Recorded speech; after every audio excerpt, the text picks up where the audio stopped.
ॐ वर्णानामर्थसङ्गानां रसानां छन्दसामपि मङ्गलानां च कर्तारो वन्दे वाणीविनायको।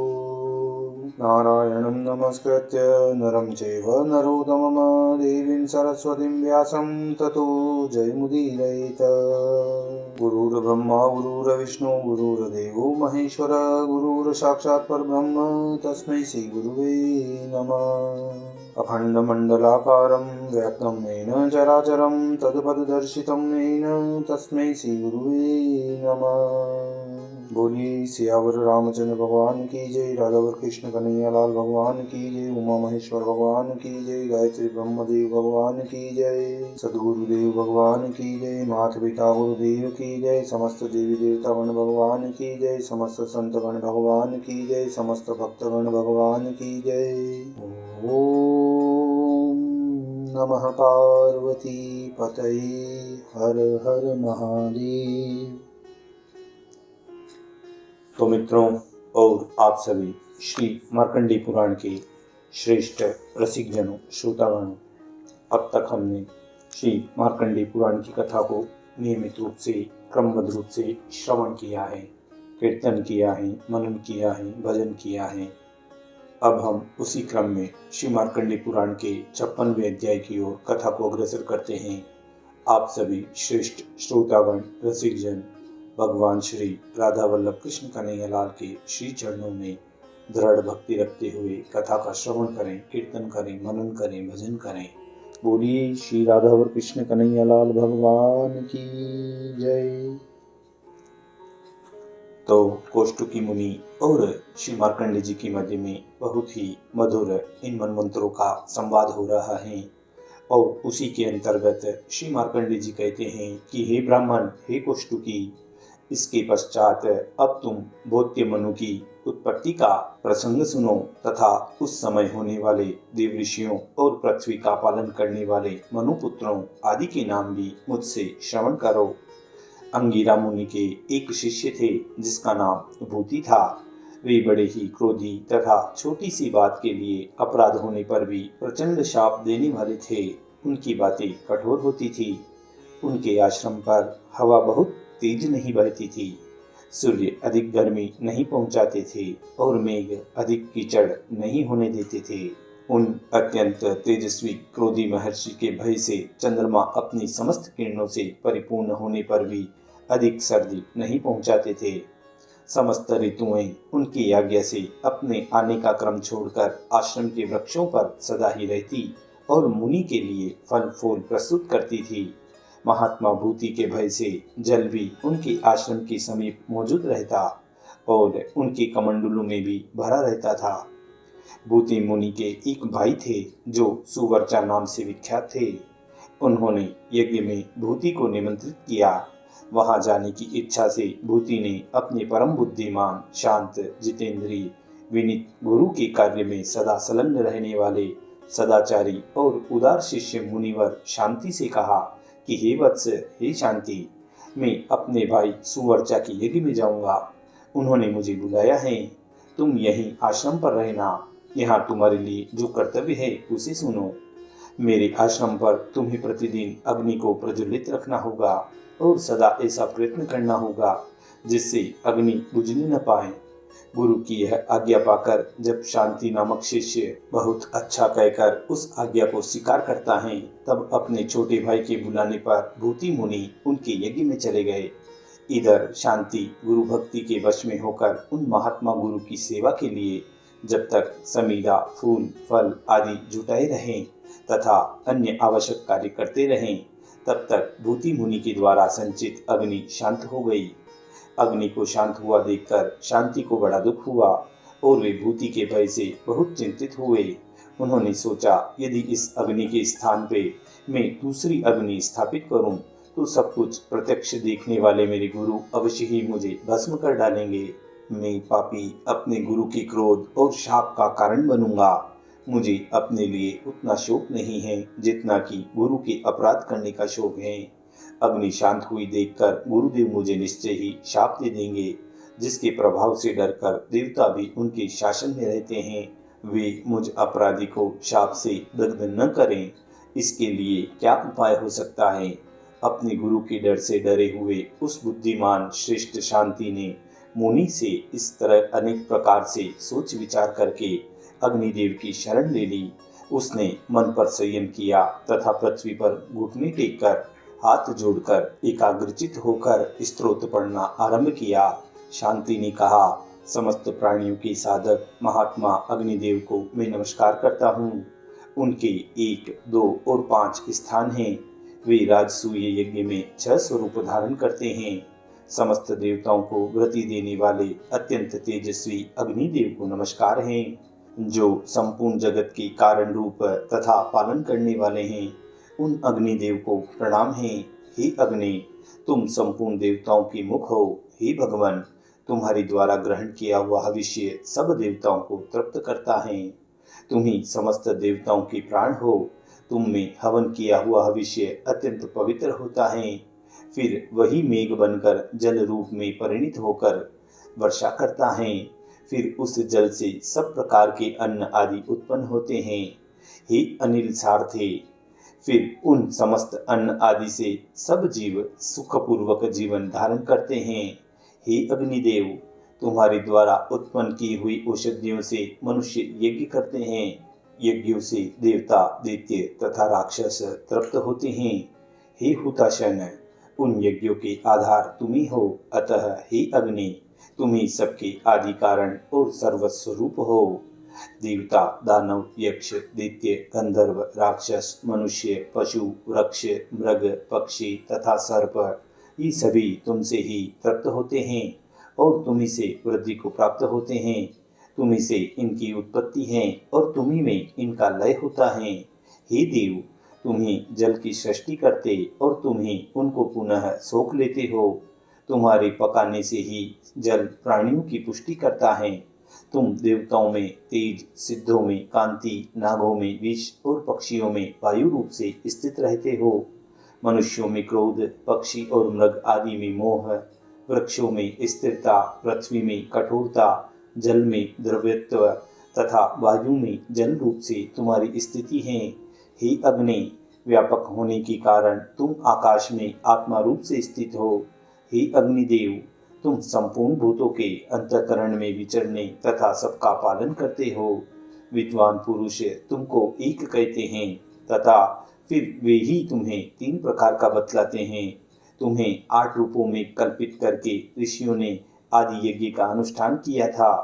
महर्षिगण इस विश्व को तुम्हारी सृष्टि बतलाते हैं। हे हुताशन, तुम्हारे बिना यह संपूर्ण जगत तत्काल नष्ट हो जाएगा। ब्राह्मण हव्य, कव्य आदि के द्वारा स्वाहा और स्वधा का उच्चारण करते हुए तुम्हारी पूजा करके अपने कर्मों के अनुसार विहित उत्तम गति को प्राप्त होते हैं। हे देव पूजित अग्निदेव, प्राणियों के परिणाम, आत्मा और वीर्य स्वरूप तुम्हारी ज्वालाएं तुमसे ही निकलकर सब भूतों का दाह करती हैं। परम कांतिमान हे अग्निदेव, संसार की यह सृष्टि तुमसे ही की है। तुम्हारा ही यज्ञ रूप वैदिक कर्म सर्वभूतमय जगत है। पीले नेत्रों वाले हे अग्निदेव, तुम्हें नमस्कार है। हे हुताशन, तुम्हें नमस्कार है। हे पावक, आज तुम्हें नमस्कार है। हे हव्यवाहन, तुम्हें नमस्कार है। तुम ही खाए पिए हुए पदार्थों को पचाने के कारण विश्व के पालक हो। तुम ही खेती को पकाने वाले और जगत के पोषक हो। तुम ही मेघ हो, तुम ही वायु हो और तुम ही समस्त प्राणियों का पोषण करने के लिए खेती के हेतुभूत बीज हो। भूत, भविष्य और वर्तमान सब तुम ही हो। तुम ही सब जीवों के भीतर प्रकाश हो। तुम ही सूर्य और तुम ही अग्नि हो। हे अग्नि, दिन रात तथा दोनों संध्याएं तुम ही हो। संपूर्ण सुवर्ण तुम्हारा वीर्य है। तुम सुवर्ण की उत्पत्ति के कारण हो। तुम्हारे गर्भ में सुवर्ण की स्थिति है। सुवर्ण की समान तुम्हारी कांति है। मुहूर्त, क्षण, त्रुटि, लव सब तुम ही हो। हे जगत प्रभु, कला, काष्ठा और निमेष आदि तुम्हारे ही रूप हैं। यह संपूर्ण दृश्य तुम ही हो। परिवर्तनशील काल भी तुम्हारा ही स्वरूप है। हे प्रभु, तुम्हारी जो काली नाम की जीहा है वह काल को आशय देने वाली है। उसके द्वारा तुम पापों के भय से हमें बचा लो तथा इस लोक के महान भय से हमारी रक्षा करो। तुम्हारी जो कराली नाम की जीवा हैं वह महाप्रलय की कारण रूपा हैं, उसके द्वारा हमें पापों तथा यह लोक के महान भय से बचा लो। तुम्हारी जो मनोजवा नाम की जीवा हैं वह लघिमा नामक गुण स्वरूपा हैं, उसके द्वारा तुम पापों तथा इस लोक के महान भय से हमारी रक्षा करो। तुम्हारी जो सुलोहिता नाम की जीहा हैं वह संपूर्ण भूतों की कामनाएं पूर्ण करती हैं, उसके द्वारा तुम पापों तथा इस लोक के महान भय से हमारी रक्षा करो। तुम्हारी जो सुधुर्म वर्णा नाम की जीवा हैं वह प्राणियों के रोगों का दाह करने वाली हैं, उसके द्वारा तुम पापों तथा इस लोक के महान भय से हमारी रक्षा करो। तुम्हारी जो स्फुलिंगिनी नाम की जीवा हैं उससे संपूर्ण जीवों के शरीर उत्पन्न हुए हैं, उसके द्वारा तुम पापों तथा इस लोक के महान भय से हमारी रक्षा करो। तुम्हारे जो विश्वा नाम की जीवा हैं वह समस्त प्राणियों का कल्याण करने वाली हैं, उसके द्वारा तुम पापों तथा इस लोक के महान भय से हमारी रक्षा करो। हे हुताशन, तुम्हारे नेत्र पीले, ग्रीवा लाल और रंग सांवला हैं, तुम सब दोषों से हमारी रक्षा करो और संसार से हमारा उद्धार कर दो। वहीन, सप्तार्ची, कुशान, हव्यवाहन, अग्नि, पावक, शुक्र तथा हुताशन, इन 8 नामों से पुकारे जाने वाले हे अग्निदेव, तुम प्रसन्न हो जाओ। तुम अक्षय, अचिंत्य, समृद्धिमान, दुसह एवं अत्यंत तीव्र वहीन हो।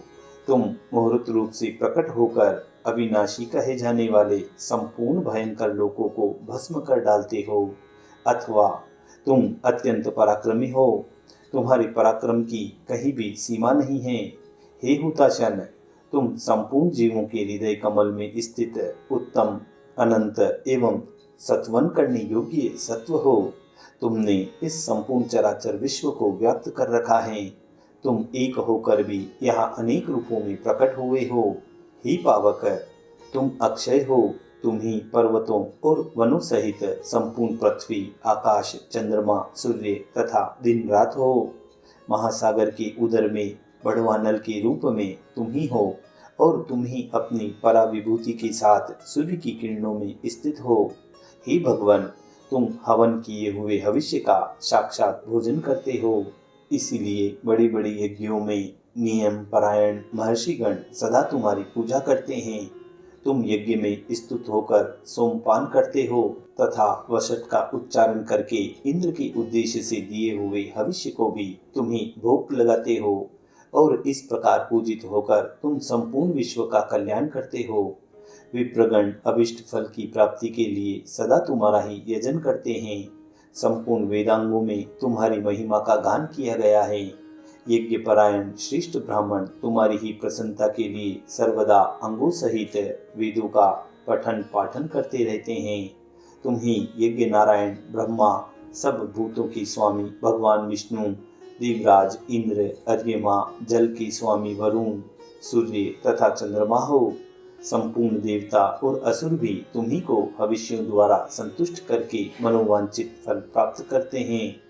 कितने ही महान दोषों से दूषित वस्तु क्यों न हो, वह सब तुम्हारी ज्वालाओं के स्पर्श से शुद्ध हो जाती हैं। सब स्थानों में तुम्हारे भस्म से किया हुआ स्नान ही सबसे बढ़कर है, इसीलिए मुनिगण संध्या काल में उसका विशेष रूप से सेवन करते हैं। सूची नाम वाले हे अग्निदेव, मुझ पर प्रसन्न हो जाओ। हे वायु रूप, मुझ पर तुम प्रसन्न हो जाओ। अत्यंत निर्मल कांति वाले हे पावक, मुझ पर प्रसन्न हो। हे बिंदुन्मय, आज मुझ पर प्रसन्न हो जाओ। हे भविष्य भोजी अग्निदेव, तुम मेरी रक्षा करो। हे वहने, तुम्हारा जो कल्याणमय स्वरूप है। हे देव, तुम्हारी जो 7 ज्वालामय जिहाएं हैं, उन सबके द्वारा तुम मेरी रक्षा करो। ठीक उसी तरह जैसे पिता अपने पुत्र की रक्षा करता है, मैंने तुम्हारी स्तुति की है। तब मार्कंडेय जी उन कुष्टुकी मुनि से कहते हैं कि हे कुष्टुकी, हे मुनिराज, शांति के इस प्रकार स्तुति करने पर भगवान अग्निदेव ज्वालाओं से गिरे हुए उनके समक्ष प्रकट हुए। हे ब्राह्मण, अग्निदेव उस स्त्रोत से बहुत संतुष्ट थे। शांति उनके चरणों में पड़ गए। फिर उन्होंने मेघ के समान गंभीर वाणी में शांति से कहा कि हे विप्रवर, हे शांति, तुमने जो भक्ति पूर्वक मेरा सत्वन किया है उससे मैं संतुष्ट हूँ और तुम्हें वरदान देना चाहता हूँ। तुम्हारी जो इच्छा हो वह मुझसे मांग लो। तब उस शिष्य शांति ने कहा कि हे भगवान, मैं तो कृतार्थ हो गया, क्योंकि आज आपके दिव्य स्वरूप का प्रत्यक्ष दर्शन कर रहा हूँ। तथापि मैं भक्ति से विनीत होकर जो कुछ आपसे कहता हूँ उसे आप सुनो। हे देव, मेरे आचार्य अपने आश्रम से भाई के यज्ञ में गए हैं। वे जब लौट कर आए तो इस स्थान को आपसे सनाथ देखे। साथ ही यदि आपकी मुझ पर कृपा हो तो यह दूसरा वरदान और दीजिए कि मेरे गुरुदेव के कोई पुत्र नहीं है, उन्हें कोई सुयोग्य पुत्र प्राप्त हो जाए और फिर उस पुत्र से वे जितना स्नेह करें उतना ही संपूर्ण भूतों के प्रति भी उनका स्नेह हो जाए, उनका हृदय सबके प्रति कोमल बन जाए। शांति की यह बात सुनकर अग्निदेव ने कहा, हे महामुने, हे शांति, तुमने गुरु के लिए वर दो जो मांगे हैं, अपने लिए तो कुछ भी नहीं मांगा। इससे तुम पर मेरी प्रसन्नता और भी बढ़ गई है। तुमने गुरु के लिए जो कुछ मांगा है वह सब प्राप्त होगा, उनके पुत्र होगा और संपूर्ण भूतों के प्रति उनकी मैत्री भी बढ़ जाएगी। उनका पुत्र भौत्य नाम से प्रसिद्ध एवं मनमंत्रों का स्वामी होगा। साथ ही वह महाबली, महापराक्रमी और परम बुद्धिमान होगा, जो एकाग्रचित्त होकर तुम्हारे गाए हुए इस स्तोत्र के द्वारा मेरी स्तुति करेगा। उसकी समस्त अभिलाषाएं पूर्ण हो जाएगी तथा उसके पुण्य की भी प्राप्ति हो जाएगी। यज्ञों में, पर्व के समय, तीर्थों में और होम कर्म में जो धर्म के लिए मेरे इस स्तोत्र का पाठ करेगा उसके लिए यह अत्यंत पुष्टिकारक होगा। होम न करके तथा अयोग्य समय में होम करके आदि में जो दोष होते हैं और अयोग्य पुरुषों द्वारा हवन करने से जो दोष उत्पन्न होते हैं उन सबको यह स्तोत्र सुनने मात्र से ही शांत कर देता है। पूर्णिमा, अमावस्या तथा अन्य पर्वों पर मनुष्यों द्वारा सुना हुआ मेरा यह स्तोत्र उनके पापों का नाश करने वाला होता है। तब मार्कंडेय जी कहते हैं कि हे कुष्टुकी, हे मुनिराज, यूं कहकर भगवान अग्नि उनके देखते देखते बुझे हुए दीपक की भांति तत्काल अदृश्य हो गए। अग्निदेव के चले जाने पर शांति का चित्त बहुत संतुष्ट था। उसके शरीर में हर्ष के कारण रोमांच हो आया था। इसी अवस्था में उन्होंने गुरु के आश्रम में प्रवेश किया और वहां अग्निदेव को पहले की भांति प्रज्वलित देखा। उससे उन्हें बड़ी प्रसन्नता हो गई। इस बीच में उनके गुरु भी छोटे भाई के यज्ञ से अपने आश्रम को लौट आए। शिष्य शांति ने गुरु के सामने जाकर उनके चरणों में प्रणाम किया। उनके दिए हुए आसन और पूजा को स्वीकार करके गुरु ने उस शिष्य से कहा कि हे वत्स, हे शांति, तुम पर तथा अन्य जीवों पर भी मेरा स्नेह बहुत बढ़ गया है। मैं नहीं जानता यह क्या बात हुई है। यदि तुम्हें कुछ पता हो तो बताओ। तब शांति ने अपने आचार्य से अग्नि के बुझने आदि की सब बातें यथार्थ रूप से कह सुनाई। यह सुनकर गुरु के नेत्र स्नेह के कारण सजल हो आए। उन्होंने शांति को हृदय से लगा लिया और अपने अंग उपांगों सहित संपूर्ण वेदों का ज्ञान कराया। तदंतर भूति मुनि के भौत्य नामक एक पुत्र हुआ जो भविष्य में मनु होगा। उस मनमंत्र में चाक्षुष, कनिष्ठ, पवित्र, ब्राजीर तथा धारावृक ये 5 देवगण माने गए हैं। इन सबके इंद्र होंगे सूची, जो महाबली, महापराक्रमी तथा इंद्र के समस्त गुणों से युक्त होंगे। आग्निद्र, अग्निबाहु, सूची, मुक्त, माधव, शुक्र और अजित ये 7 उस समय के सप्तऋषि होंगे। गुरु, गंभीर, ब्रद्न, भरत, अनुग्रह, स्त्रीमानी, प्रतीर, विष्णु, स्कंदन, तेजस्वी तथा सुबल ये मनु के पुत्र होंगे।